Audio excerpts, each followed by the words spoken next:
Mike, thank you so much. Now, we send out crews this morning based on the reports that Mike brought to us, but also some reports from neighbors in the area as they spotted damage from these storms as they quickly moved through. Polk County had several close calls with multiple warnings and a tornado causing a roof to collapse in Lake Wales. That happened just before 10 a.m. on Genesis Point Drive. That's north of Warner University. Let's go out there now live with Spectrum Bay News 9 reporter Stephanie Claytor. Stephanie, those poor folks in that home, I mean, they're lucky that they're alive. That's right, Al. They are very lucky that they are alive, and they're in their 90s.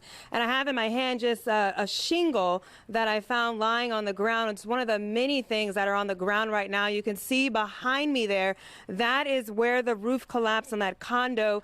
It looks like Hightower Roofing is here to help out with this situation. But you can see from that video, very bad what happened to that house.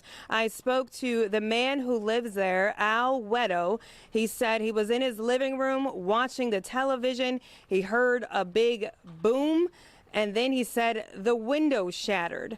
That's when he went to go check on his wife, Ellen Marie Wedo, and he said something fell on top of her head, so she was taken to the hospital to get checked out. He's hoping that she's okay.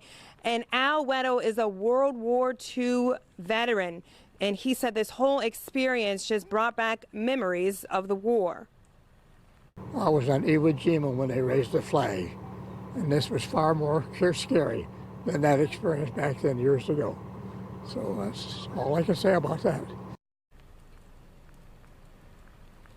So again, you can see there's a man over there on top of the roof. He's assessing the situation. It appears he's here to help. Looks like he's from Hightower Roofing.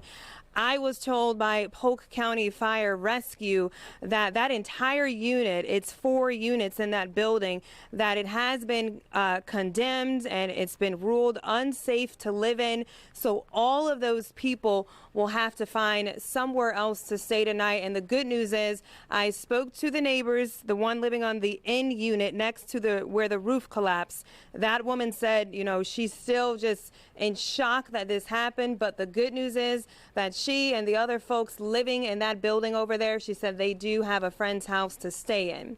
I'm reporting live here south of Lake Wales. Stephanie Claytor, Spectrum Bay News 9. All right, Stephanie, thank you so much. And when it comes to roof repairs, basically they have to keep the rain from coming into that roof. Then they have to let the wood dry out before they can put any permanent roofing on that home. So it's going to be some time. And if they've been condemned, most of the stuff that's interior that got wet's going to have to be removed. It's going to be a mess in some time before they get there. All right, let's